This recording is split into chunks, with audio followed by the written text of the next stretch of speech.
Are you also tired of one-size-fits-all weight loss plans? Meet Noom, the personalized solution that meets you where you are. Noom is able to understand your unique needs, from dietary restrictions to medical concerns. Unlike restrictive programs, Noom embraces your lifestyle and choices. Discover a sustainable approach to weight loss, tailored just for you. Honestly, Noom felt like it was made for me. It's not just about what I eat, it's about understanding why. With Noom, I've learned so much about myself and built healthier habits that stick. It's all about progress, not perfection. Say goodbye to restrictive diets and experience the Noom app for yourself with personalized lessons and expert coaching. Noom's psychology and biology-based approach has helped over 5.2 million people achieve their goals. Stay focused on what's important to you with Noom's psychology and biology-based approach. Sign up for your trial today at Noom.com. That's Noom.com. And check out Noom's first ever cookbook, The Noom Kitchen, for 100 healthy and delicious recipes to promote better living. Available to buy now wherever books are sold. Ever tried reading while jogging, cooking, or even juggling flaming torches? Yeah, it doesn't end well. But with audiobooks.com, you can conquer books without the circus act. Dive into over 450,000 titles, including more than 10,000 free ones. Get hooked on a bestseller, find your next obsession, or finally read that classic you've been avoiding since high school. And here's the inside scoop. Sign up today for a free 30-day trial and snag your first 3 audiobooks on the house. Sign up for your free trial at audiobooks.com/podcastfree today. That's audiobooks.com/podcastfree. Welcome to All About Agatha, the podcast dedicated to reading and ranking every single mystery novel written by the Queen of Crime, Dame Agatha Christie. I am Kemper Donovan, and boy, do I have an interview for you, listeners. I'm not going to belabor the point. Today, you will be listening to my interview with the scholar Alison Light, and you will learn a whole lot more about her in just a moment. So I am going to take you to that interview right now. I've been looking forward to speaking with Alison Light for a while now, actually. Alison is a writer, critic, teacher, and scholar who was first published in the iconic feminist magazine Spare Rib, which I believe it wouldn't be incorrect for me to compare to Ms. Magazine over here on the American side of the pond. I think Spare Rib is a much better title, though. She was also a member of the editorial collective Feminist Review, through which she published her much anthologized 1984 article, Returning to Manderley, Romance Fiction, Female Sexuality and Class. And honestly, if we had unlimited time, I would insist on talking about this article, since Daphne du Maurier has a habit of intruding upon this Agatha Christie podcast from time to time. My former co-host, Catherine, and I even did a Rebecca deep dive on our Patreon account not too long ago. But moving along, Alison's first book is the one we'll be discussing in this episode. It's titled Forever England, Femininity, Literature, and Conservatism Between the Wars, one whole chapter of which is dedicated to Agatha Christie. That chapter is titled Agatha Christie and Conservative Modernity, and this book was published in 1991. So more on that in just a moment. But just to give a little bit of background on Alison before we get into our conversation, she has published 4 other books to date, including the 2019 memoir, A Radical Romance, which won the UK's PEN Ackerley Prize. She is a regular contributor to the London Review of Books and has written for The Guardian, The New Statesman, and the Times Literary Supplement, among other publications. She is a fellow of the British Academy, the Royal Society of Literature, and the Royal Historical Society. She's currently an honorary professor in the Department of English at University College London, and an honorary professorial fellow in the Department of English Literature at Edinburgh University.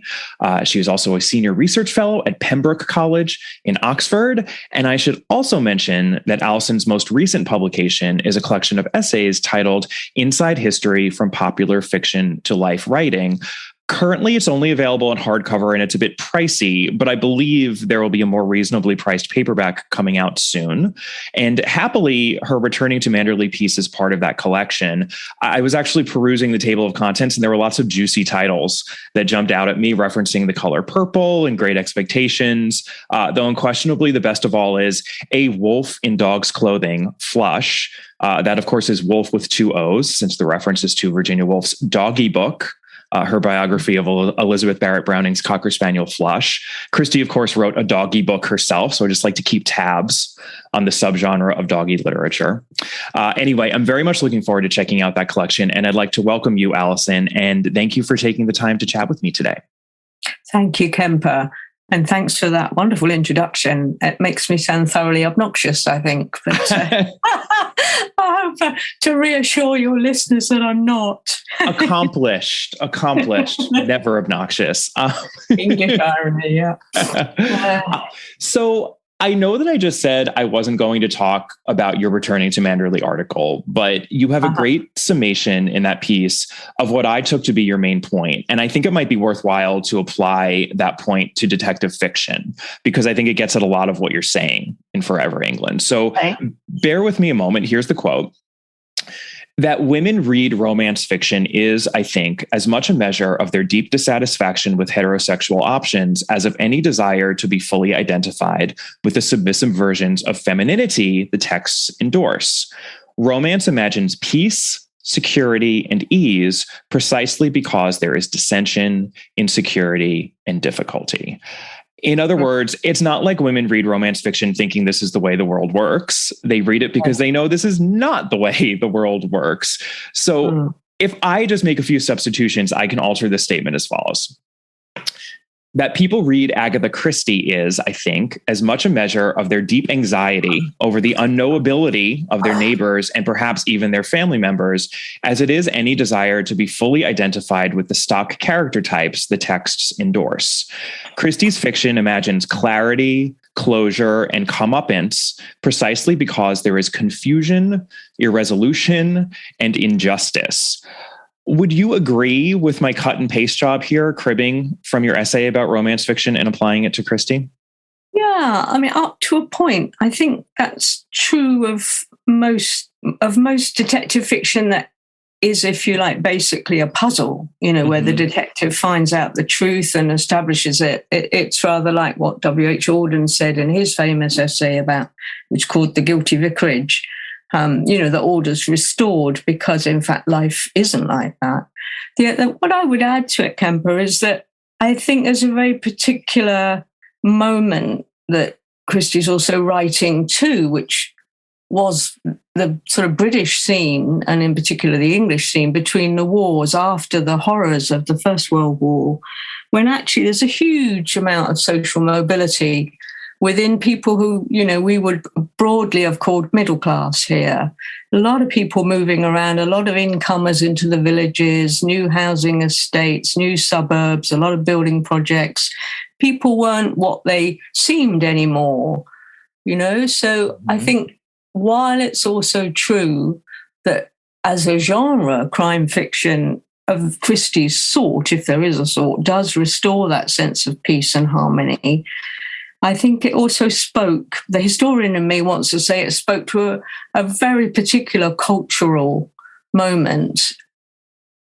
Yeah, I think that's true. And it's funny because I always point to, on this podcast, books such as A Murder is Announced, which was written after World War II, because she has this run of post-World War II books in which she makes a lot of the notion that, these, nowadays neighbors don't know each other and people can just come into a town and they used to come with letters, right? Well, like actually with letters from people who they might have known in common who could recommend them. And that's just been completely done away with. And, this is some part of the changing post-World War II landscape. But in reading Forever England, I think you have textual proof for the fact that that's not just a 1950s thing that Christie does, because you're very specifically dealing with Christie in the 30s in Forever England. And that's right. Right. I mean, if you remember the murder of Roger Ackroyd, of course you remember it, but if you think about the murder of Roger Ackroyd, nobody in that book, nobody in that novel is what they seem. You know, Ackroyd is only playing at being a squire. The Ferrers, who appear the sort of slightly more upmarket family who've settled at the big house, they've only just arrived. The maid is actually a lady in disguise. The colonel, who is the sort of pucker sahib, has never actually been in the Shanghai club. And even this gentleman next door at the Larches, who's doing his marrows, turns out to be Hercule Poirot. You know, so Christie really enjoys, I think, troubling her contemporary readers. And that's where she's so different from the pre-war detective writers and some of her own fellows like Dorothy L. Sayers, for instance, for whom Villages, you know, Sayers wants to believe, I think it's a fantasy, but she wants to believe everybody's still in their place, you know, and that the lower orders are where they should be and the toffs are in charge. I should add that I love some of Dorothy L. Sayers' novels, but they are of a very different ilk, if I can use that word, from Christie, who has a much more democratic imagination, I think. It's true. Yeah, it's not just, I think most people talk about the quality of the writing being so different because Sayers is so much more, I guess we could say, bountiful or descriptive in the way that she writes. And Christie is so lean, but it's not just about writing style. It really is about what preoccupies them. And I think that's absolutely right. And I love that you also bring up in Forever England, the Sittaford mystery, which features a lot of tenants, as Christie tends to do. You make that point a few times. And I had never thought about that a lot of people in Christie are not staying in the place where they're living for very long. They haven't been there very long, and they may be leaving very soon. And you even bring up the mousetrap. You know, what's more iconic than the mousetrap when it comes to Agatha Christie? That's a guest house. I mean, they're just staying there for a number of days. These are not people who are rooted to the land, you know, upon which they live. No, that's right. I mean, I think I'm right in saying that over here, she's very much, and in the recent adaptations, she's very much associated with the village and kind of turned into a heritage sort of figure. But actually only about a quarter of the novels are set in villages for a start.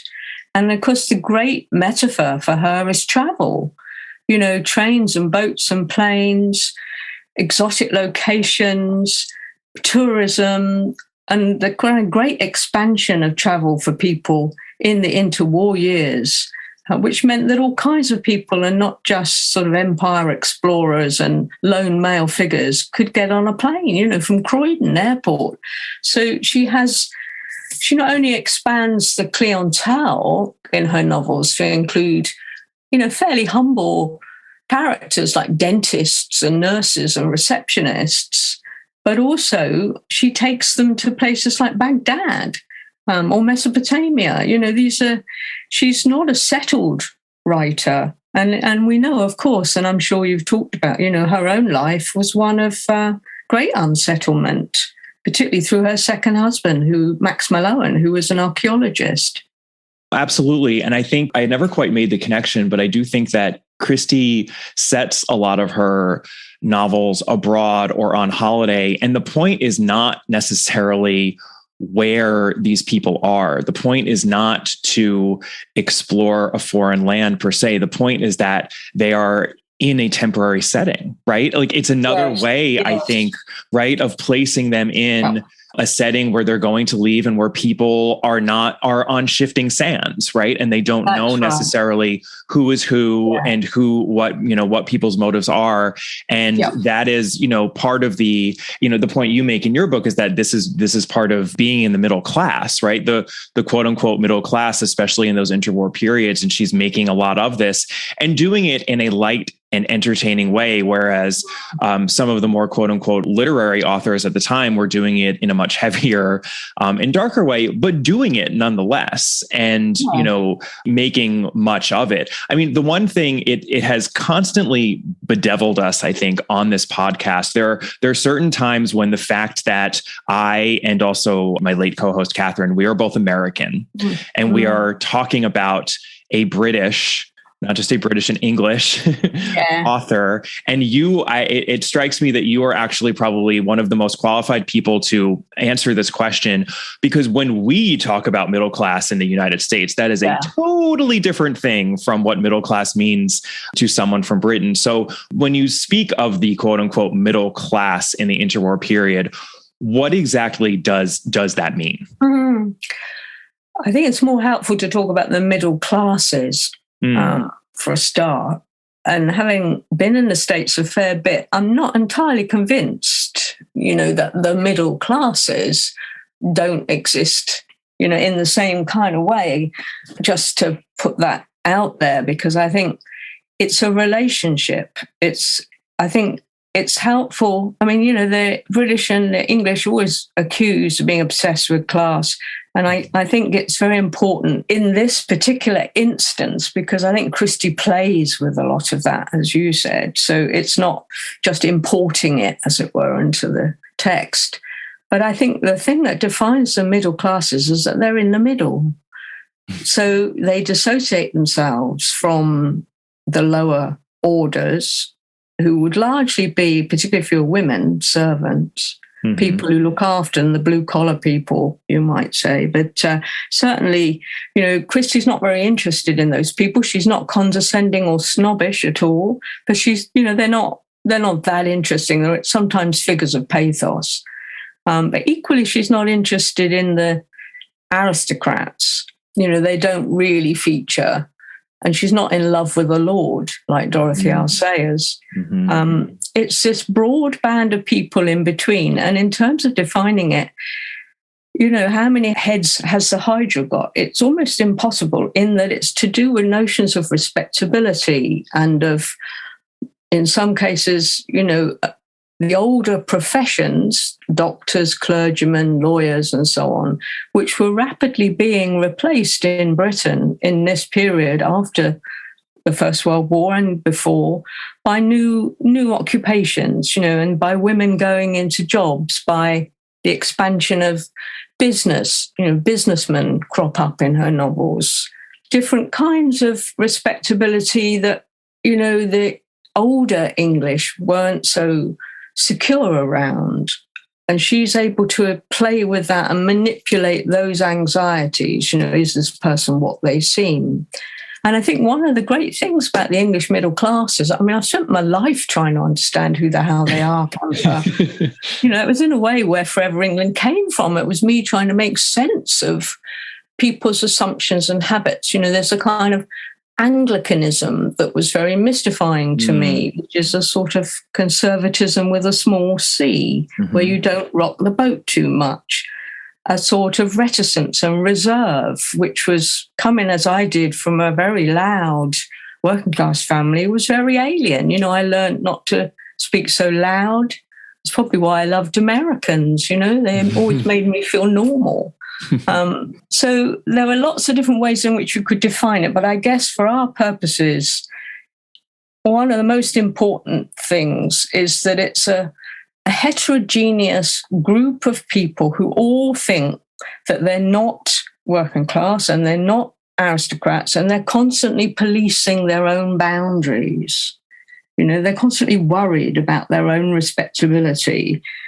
I'm sure you have an American version of that. You might not call it respectability, but, it's to do with sort of, in this period anyway, it's very much to do with domestic life, with favouring a quiet life, with a private life. Privacy is very important. It's very important to Agatha Christie, who, as you know, barely revealed anything about herself. Yeah.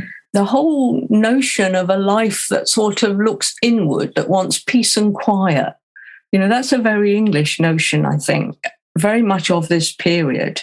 It's the same period in which George Orwell, in a very famous essay called Inside the Whale, talks about the English, loving their cricket and warm beer and pottering around in the garden. And, that still speaks to me. It sort of strikes something in me, even though nobody in my family ever played cricket. So it's sort of each version of that. And I think it's still around today. You know, I don't think class is a thing. I think it's a relationship, if that helps. No, that does help. I mean, it almost seems to me, and it, you know, we are talking about what the middle classes meant in that period too. It seems to me it's almost defined by its unsettled aspect, given this element of fixity, if you will, on either end of it, right? In the terms of the working class, who were the servant class, who were, you know, sort of, well, that is my station. That is trade class. I mean, most middle class people had almost no knowledge. I mean, this is probably still true to some extent of how the other halves lived, as it were. And they would only come into contact with, you know, lower class people through trade, you know, through having their groceries delivered, or through their maidservant, or the coal being delivered, or whatever it was. I mean, one thing I think I would add, which we haven't said, is that the element of domestication in Christie, what's one of the things that's so brilliant about her, how she domesticates the story, is by using all these family. It's very family oriented. I should perhaps say that too often. But she uses all these domestic objects, you know, to murder people with, you know, like the tennis rackets, the kind of tennis racket with a steel ball at the end of it, or a cricket ball in a sock, or the skewer, the pus from a cat's ear, you know, from the wound in a cat's ear. So it's both looking inwards into the home, into what ought to be these nice, settled families, and then looking at all the potential murderousness that actually is in families. And I think that's why people like Patricia Highsmith and Hitchcock loved her so much, you know, because they could take those elements and lift that out. And I think that idea that, you know, your husband might be a murderer is far more frightening. Those who like the Gothic elements in Christie, far more frightening than some unknown pathological killer. Oh, absolutely. Absolutely. You know, I'll quote you again, because even when you're just sort of at the outset in Forever England, before you're getting into any of your arguments, you know, you define this interwar period that is going to be under consideration, you know, over the course of the whole book. And you say that it's easily seen from the masculine point of view as a kind of hiatus in history, right? An interval sandwich between more dramatic and more historically significant acts. But in fact, there was actually a lot going on. And I'll quote from you again: new kinds of social and personal opportunity were offered by the changing cultures of sport and entertainment, from tennis clubs to cinema going, new forms of spending which higher purchase made possible, new forms of household appliance, new attitudes to housework. And it's funny, but one thing I've noticed in my close reading of Christie is that aside from her quite lively engagement with domesticity, which is absolutely there in book after book, she has a real affection, not just even for families, but for the practice of homemaking. Yes. She really does mention hire purchase in multiple texts. And the reason I remember it is that I had to look up what HP was, because that's how she uses the acronym. And for me, as a Californian, I thought, is that Hewlett Packard? Well, of course it's not, because she can't be. And I was like, what is HP? How could she be on a sort of initialism basis with this thing? I don't even know what it is. And it was hire purchase. And it comes up a bit. And, you know, especially even in the later books, she talks about vacuum cleaners and other sorts of innovations. And it shows through an autobiography when she talks about even the servants who she grew up with and how they were experts at what they did, and her fascination with that, with sort of like their craft and just the art of domesticity. And I think that is absolutely true. And of course, then when you're bringing murder into that is a very frightening and sort of visceral thing. And that's a big part of what she does so well. And I think it's true. You know, you already mentioned both her contemporaries like Dorothy Sayers, and then the film and television adaptations of her books, both of which tend to, I don't even want to say water down, but mischaracterize, I think, a lot of her true preoccupations in the texts. I think we should lay the blame both at the door of contemporaries who might have had slightly different preoccupations, but then also on the adaptations. And I actually would love to quote you one more time, because you have this great line as to what the adaptations do.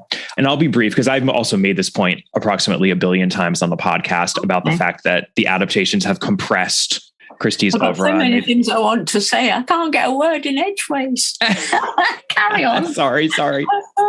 Go ahead. People want to hear from you, not me. No. I mean, there are too many things flying past. I mean, I think one of the things I'd like to say about the adaptations, again, would be from the historian's point of view, wearing that hat, which is that they reflect very much the concerns of the day. That's one thing, of the 80s adaptations, which by then Christie was becoming a sort of, a kind of Houses of Parliament. She was becoming a kind of symbol, really, of some imagined past of long, and she suffered from that. But what the adaptations also do is reimagine her, and good luck to them. They also see things freshly and make you look at the text freshly.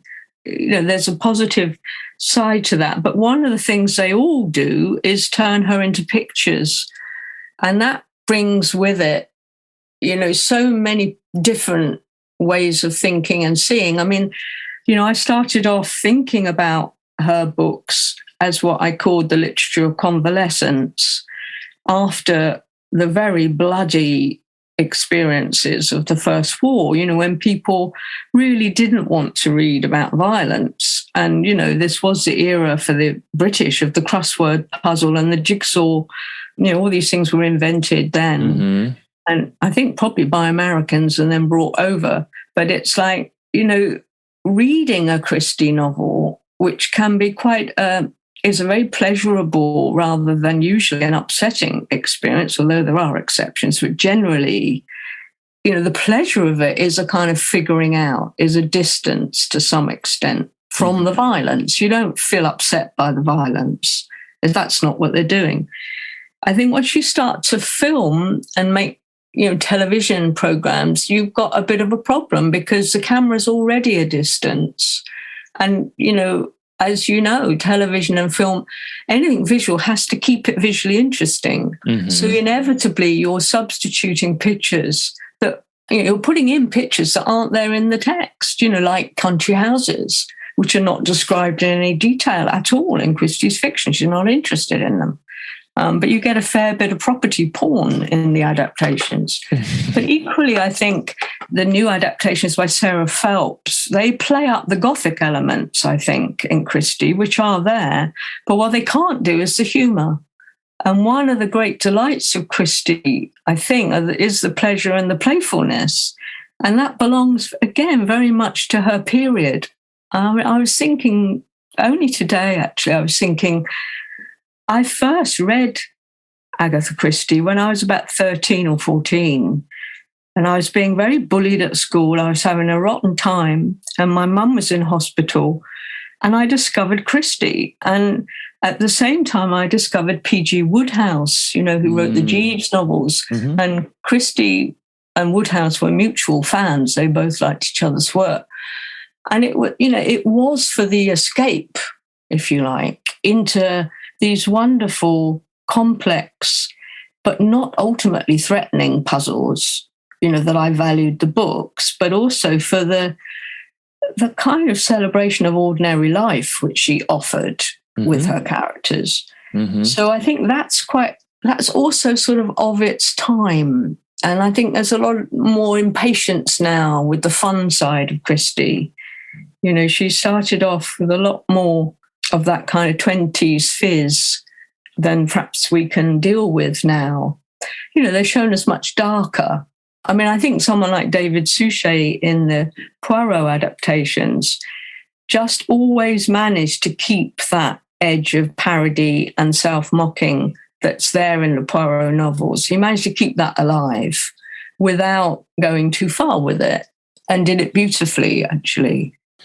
Yeah, I think especially in the earlier seasons, the series descended into a darker tone, I think, as it went on. Yes. And I think that was almost then reflective of what the BBC went on to do when they licensed a bunch of those big titles out and Sarah Phelps adapted them. I mean, my way of expressing what I think Sarah Phelps does is that Christie, in some of her Miss Marple novels, likes to make fun of serious quote unquote literary authors, with Miss Marple's nephew, Raymond West, who likes to write about serious things. And he doesn't have an iota of humor in him. And to me, sometimes it feels as though those Sarah Phelps adaptations are written by Raymond West. And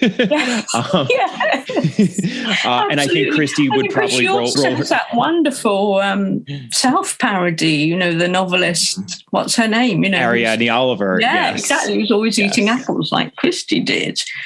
So in that way, she's very frustrating, I think, to people who want to adapt her.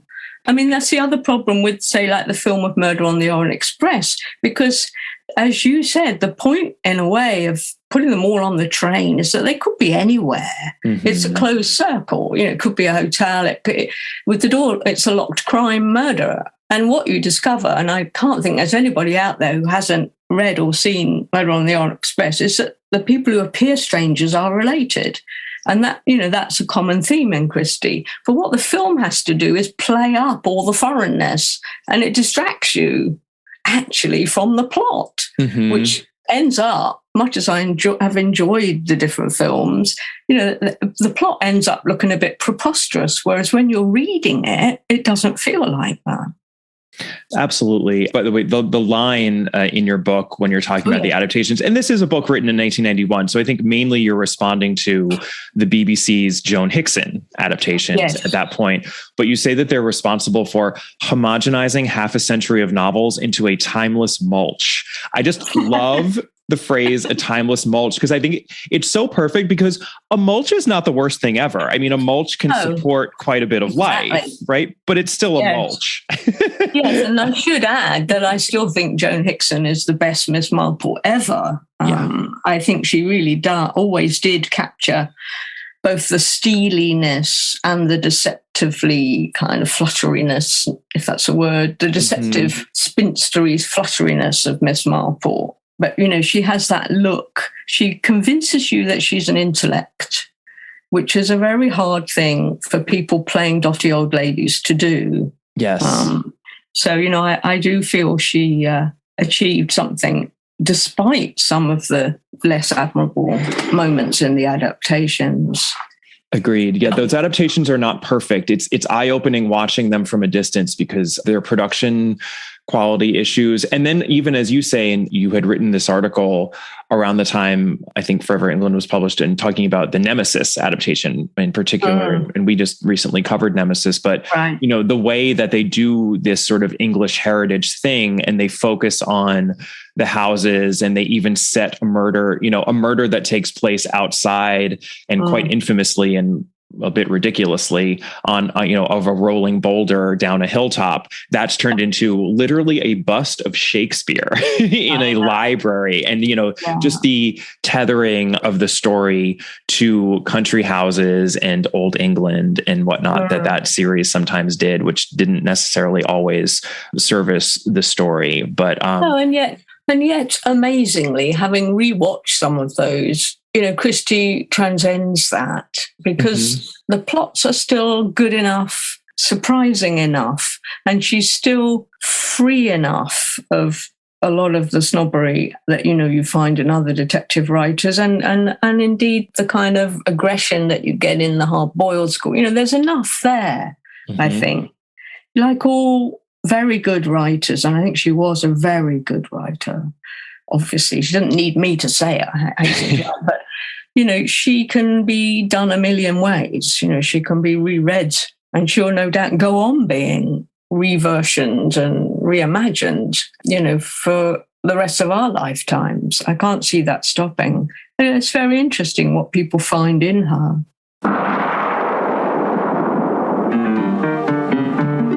don't touch that dial. We'll be back in a moment with the rest of our episode. We just wanted to take a moment to ask you, our dear listeners, for a favor. If you haven't already done so, we would very much appreciate it if you take a moment to, give us a rating or a review wherever you're listening to this podcast. It really helps the podcast out because ratings and reviews make it much easier for other Christie fans such as yourselves to find our podcast. And the more ratings and reviews we get, the more people we can reach. It should take you a matter of seconds, and lucky you, we're going to provide you with those seconds right now, so go to it.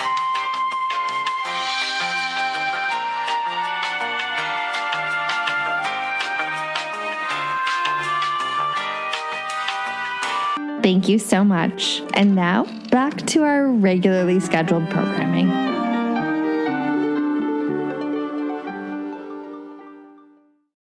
So I think what I found to be one of your most interesting and ultimately convincing arguments in Forever England was the idea that many of these so-called failings of Christie's stories, we were just talking about how she actually is an excellent writer. And I'll quote you again on what these so-called failings are. The emptying of moral and social effects, the evacuating of notions of character, the transparency of the prose appear in a different light when we think of Christie not as a stodgy writer who's carrying on a Victorian or Edwardian tradition, but instead as a modernist, because what's really to stop us from perceiving all those supposed failings as modernist innovations, right? And I love... Yes, that's a good point. I'd like you to hold on to the other half of the argument. Sure. Yes, I think that's, obviously you're quoting me, so I kind of agree, but not to the point of disorienting people finally and ultimately, whereas the modernists would look at the unsettled, the alienated, the traumatic in family life, would play with narrative, might make a narrator very unstable and even a murderer. They would leave you with those feelings and with that literary experiment. I think, the art of Christie is to then resolve so much of that. And I think that's where what I call her conservatism with a small c, the conservatism that maybe we all have, is the comforting side of Christie. I mean, I just was looking at Forever England to remind myself of the person who wrote it. And if I can, I'll quote you a bit from They Came to Baghdad, which has this very ordinary person, Victoria Jones, which is about the most English name you could come up with, although Jones is actually Welsh. And she's musing on prehistoric finds in the Middle East and basically sees, it could be the home counties, it could be somewhere in England, really, because she says life's all the same, really, isn't it? Those were the things that mattered, the little everyday things, the family to be cooked for, the four walls that enclosed the home, the one or two cherished possessions, all the thousands of ordinary people on the earth, minding their own business and tilling that earth, making pots, bringing up families, laughing and crying and getting up in the morning and going to bed at night. They were the people who mattered. And, it's kind of as close to a manifesto in a way as Christie comes. It's, a celebration of that ongoing, ordinary kind of life. And there's something also very English about that too. I recognize it, in my own mother, who came from a very different world, but, that what you want to be left alone, just to get on with your life. I mean, I'm sure it's what a lot of people are feeling now, when they look at the terrible things that are going on in the world, that those are the things that matter. But it is also a sort of retreat. And in that period, it's a retreat, as always, from politics, from the world, from the things that, sometimes one has to pay attention to and that you can't avoid. So I think the phrase I use in the book is not just your Christie, but of the other writers I look at, is conservative modernity. And I think women in particular in that period embodied that. They were in reaction against their Victorian upbringing, and they were emancipated in so many ways. But equally, they were holding, particularly these women of the so-called middle classes, they were, they didn't want to go too far. They wanted the domestic, the quiet life. It's a tension. Maybe it's a tension in everybody. Yeah, well, a few things. I loved that you quoted from They Came to Baghdad in your book, the quote that you just read out, because I have just recently made reference to that specific passage in the book, which that is, by the way, we have this ongoing project on this podcast of ranking all 66 of Christie's books. That book is ranked very low, as most of the thrillers are. But that moment in that book shines through. It really does. And it has stuck with me. It is now years since I reread the book for the podcast, but you can feel almost the passion or the belief that she infuses in that passage, that is what she truly believes. And she gets at that again, which you bring up in your book. She gets at that again in Come Tell Me How You Live, her first autobiographical writing, and you can feel that is how she wants to live her life, and that is her ethos, I guess we could say. And it is very English. I mean, it reminds me a little bit even of Tolkien, believe it or not. Yes.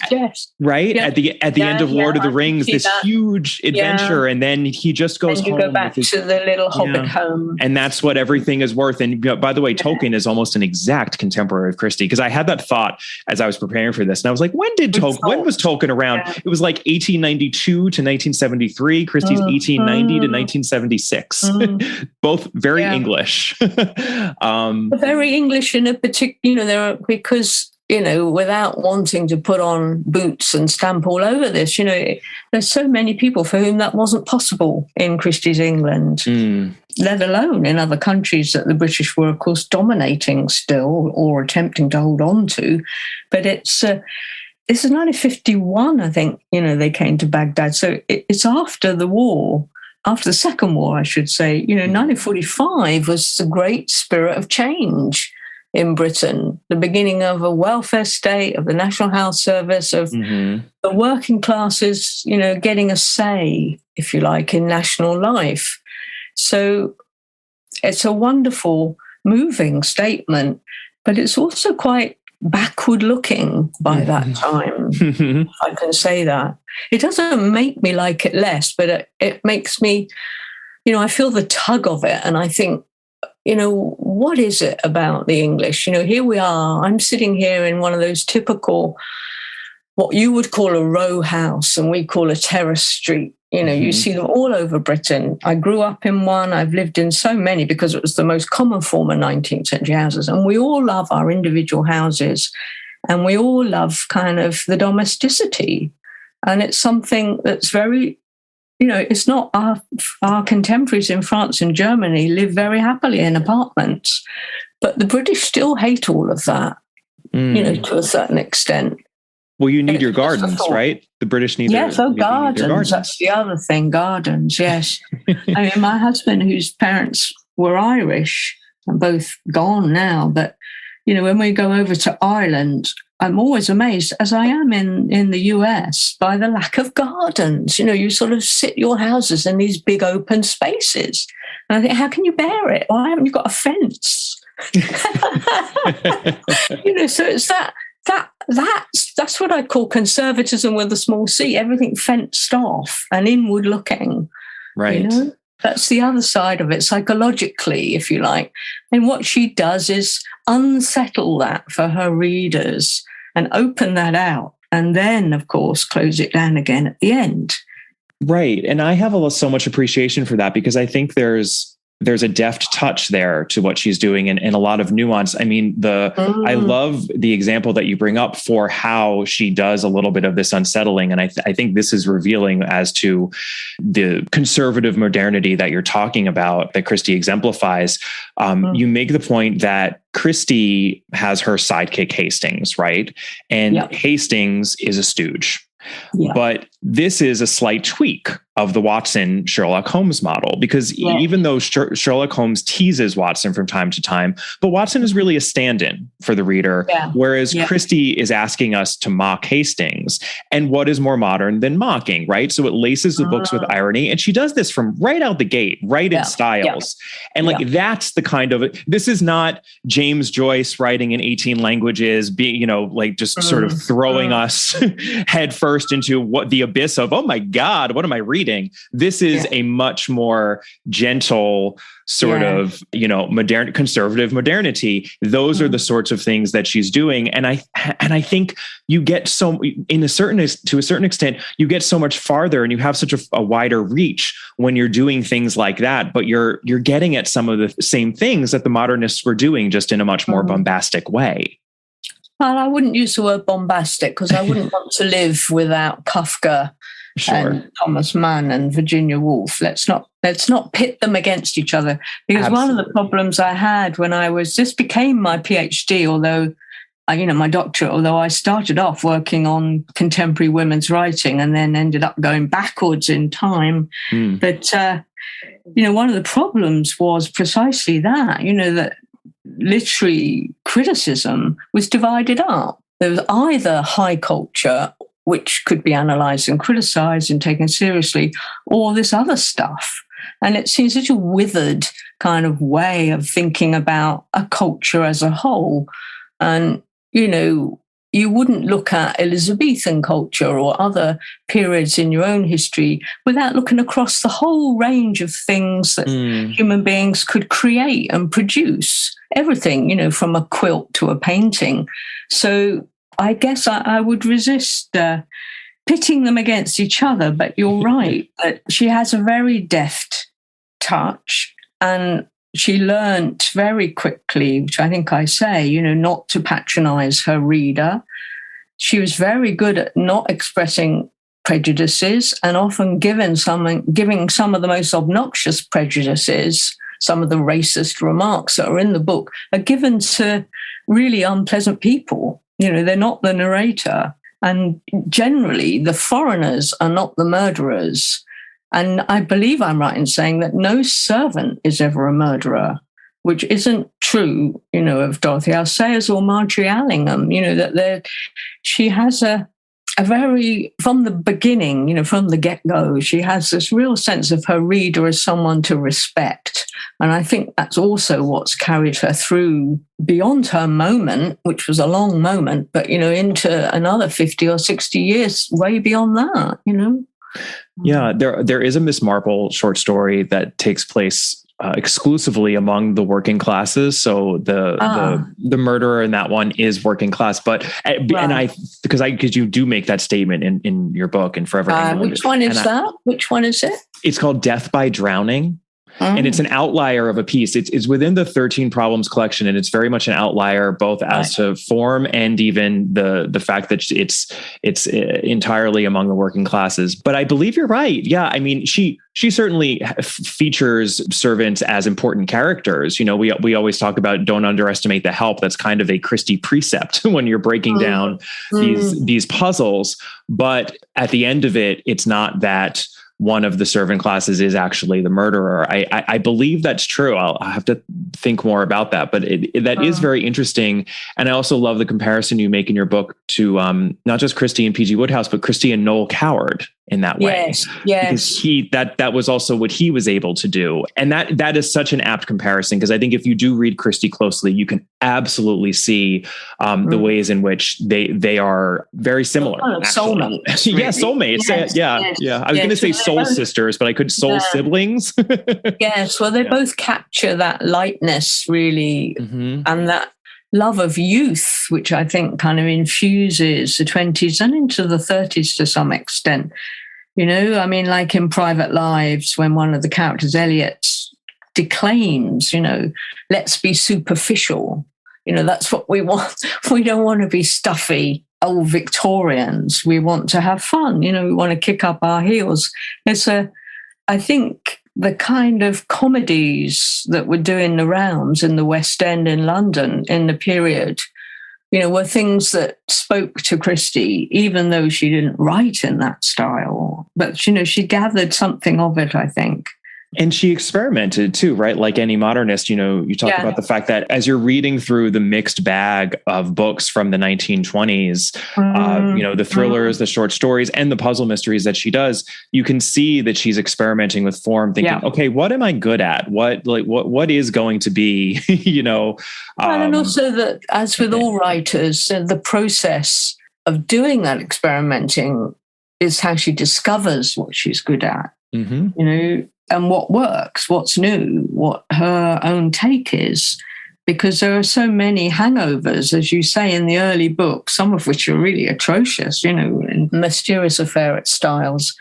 I mean, I talk about the fact that, it's absolutely jam-packed with clues and paraphernalia and a map of the house. These are all sort of old plot devices, but still in it, as you were saying, there's something new bubbling through with the relationship between Poirot and Hastings, for instance. There's something that's trying to get through. I mean, I think it's almost like she doesn't get there till after she's stopped trying to be a wife to her first husband. But no doubt Lucy Worsley's new biography will give us a different, view of how the life and the work relate.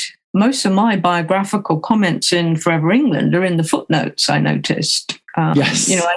It wasn't quite respectable to bring biography into a book of literary criticism. It was bad enough that I was talking about Agatha Christie and Daphne du Maurier. Right. They're sort of mini biographies, but they're dotted about in the chapters.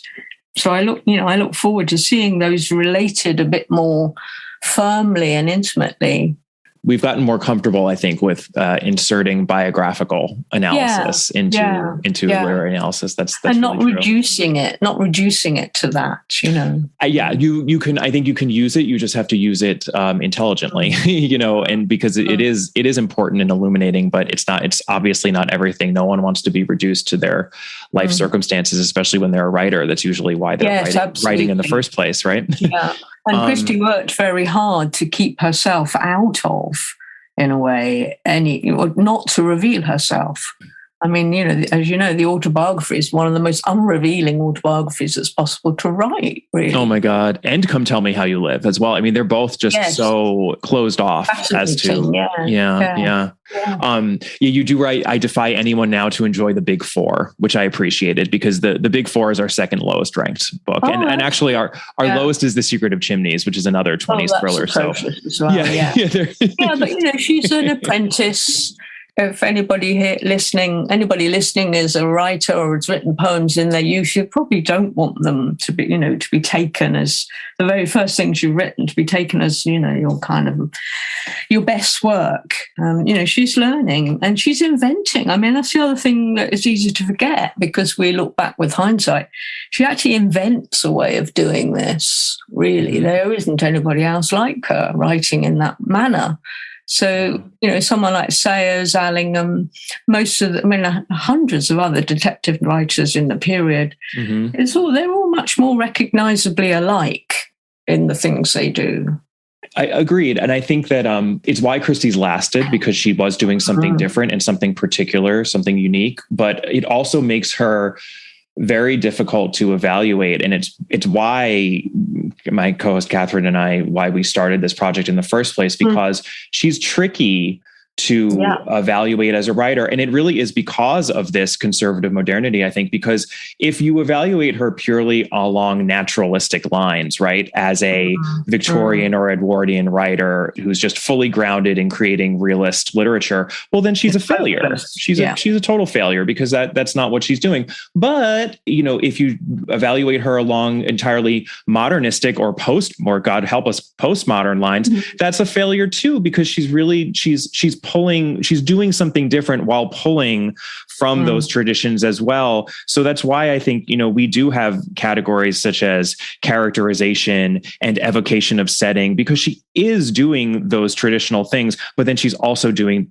something different. So it's just tricky, which is why it's interesting and fruitful for discussion to, I think, evaluate her and figure out what she's doing and how she's doing it. And I just think you go a long way toward explicating that, within 60 pages in your book, which is thank you. Fascinating. Well, I feel like I should probably let you go because I'm sure you have to do a whole bunch of things. But I did just have to ask, because you already referenced the fact that you read Christie as a teenager. And I was just curious if you have, because I always have to ask anyone I interview this, do you have a favorite Christie, a favorite title? Well, I think there are so many, really. I think that, and then there were none, which is the English title for 10 Little Indians, which was written in 1939, is an astonishing book, actually. It's one of her more serious books. I'm worried about giving away things, but I imagine most people know the plots by now. Yes, fast forward if you haven't read And Then There Were None, which I'm pretty sure will be zero of you, but please continue. Yes. Well, it's a story which is set on an island. The characters, the main protagonists, are all invited, who seem perfectly nice people, and they think they're getting a free holiday. And, it turns out that every one of them is a murderer and everyone is a victim, becomes murdered until there's nobody left on the island. I think that's a great feat of imagination at the more Gothic end, if you like, of her writing, and a sort of picture of what happens to people who become very isolated, in their thinking, which is one, and feel no remorse, which it looks forward, if you like, to people like Patricia Highsmith and Ripley and those other kinds of thrillers, psychological thrillers. But I still love all the Poirot. I don't think I can choose a favorite, Kemper. It's funny. I mean, I'm still a fan, despite all the criticism. I'm still a fan. So no, I think The Murder of Roger Ackroyd is amazing, actually, too, when I reread that.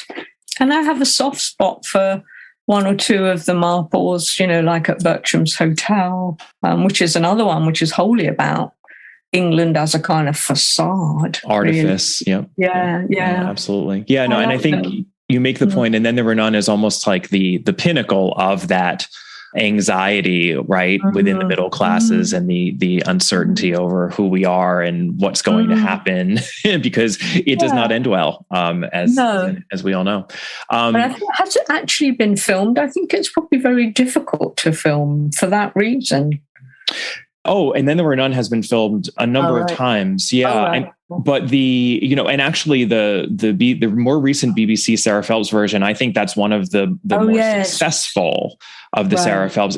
There are some interesting choices made. Sense. But it's we did a review of the major And Then There Were None adaptations down the years, and they're all emphasizing different things, doing something different, and that's what we, I think, have to expect of any adaptation of Christie, or I suppose any text, because they're just not going to do the same thing that the text is doing, because they're not a text. So, well, I tell you, the other novel that I've reread, I mean, I've reread hers, but I've put them to one side now because I just know them too well.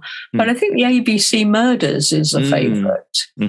I think that's a wonderful plot, and it's also a very humane book.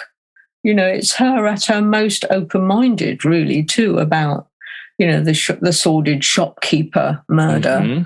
That's a very good one, I think, too.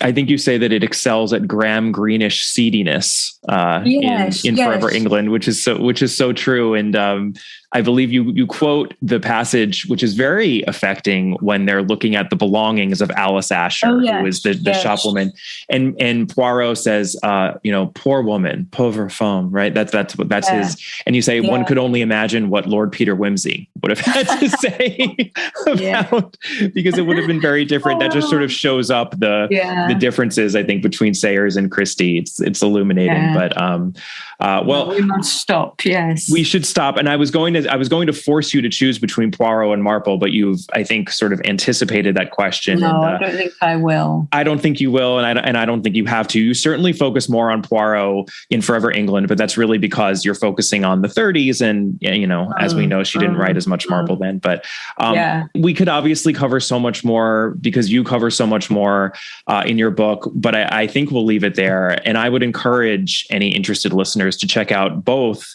the 1991 book, Forever England, Femininity, Literature, and Conservatism Between the Wars, and then also your new book of essays, Inside History, From Popular Fiction to Life Writing. And do we know when that paperback will be out of that book? Well, it's been released or is being released as an ebook, which is a lot cheaper, through Edinburgh University Press. The paperback ought to be out in a year or so. And, the publishers promised me that it'll be under 30 quid on this side, which with discounts mean it comes down to a reasonable price. Hopefully, within the year, who knows? Yes. Never believe what publishers tell you. That's my motto. Well, thank you so much, Alison, both for your work and for talking with me today. It's been a pleasure, Kemper. It was really gratifying to be able to speak with Alison Light, not only because she is such an early and foundational scholar of Christie, but also because the insights in her book, Forever England, as to Christie and beyond Christie, for that matter, if anyone wants to read her other chapters, they're all brilliant. But those insights are just so important, and I think have contributed so significantly to where we are in our present day when it comes to Agatha Christie scholarship. Not that there isn't a lot more work to do, because there's always more work to do and more discussions to be had, and I hope to be having some, if not many of them. But thank you again to Alison Light. That was just a fantastic conversation. And I enjoyed speaking with her so much that I am actually bringing you another interview episode for the next episode on the podcast in 2 weeks' time. I will actually be speaking with Carla Valentine, who wrote a fantastic book that came out very recently in the UK and is just about due to come out in the US. It is called Murder Isn't Easy, The Forensics of Agatha Christie. In the US, it's actually called The Science of Murder, The Forensics of Agatha Christie. And we do talk at great length about that title change. Have no fear. Carla is a big friend of the podcast, and Catherine and I actually had been looking forward to having her on for quite some time. So it was lovely to finally have her on, though of course I wish I could have done so along with Catherine, but that goes for everything that I'm doing these days on the podcast. And I can't wait to bring you that conversation. And then the episode after that will be our third to last Christie novel. That would be Postern of Fate, the final Tommy and Tuppence novel. And my co-host for that episode will be Caroline Crampton of She Done It fame. And if you have not yet checked out the She Done It podcast, please do yourself a massive favor and go check it out right now. It is available wherever you are listening to this podcast. And it is brilliant, and it is made for you. If you are a listener of All About Agatha, you are practically guaranteed to love Caroline's podcast, which again is called She Done It, SHEDUNNIT. Yes, we all do see what she did there with the title. And that is an accurate indication of how clever and erudite and illuminating she is as to the mystery genre overall. She talks a whole lot about Agatha Christie, but she also talks about a lot of other writers, many of whom have come up from time to time on this podcast. So again, check out She Done It if you want to do a little bit of homework before our Caroline Crampton co-hosted episode. So excited to have her on. So excited to have Carla Valentine on before that. And in the meantime, if you need even more content, you can always head on over to the podcast's Patreon site. I've included a link in the notes for this episode. The URL is www.patreon.com, Patreon, @allaboutAgatha. You can always email me at allaboutthedame@gmail.com. You can find the podcast on Twitter @allaboutthedame and on Instagram @allaboutagatha. And I really would appreciate it if you would take a moment to give the podcast a rating and or a review. It's just a nice thing to do, no matter what you say in the review and how many stars you give me. Although, I'd love for you to give me a lot of stars if possible. All right. See you next time. Bye.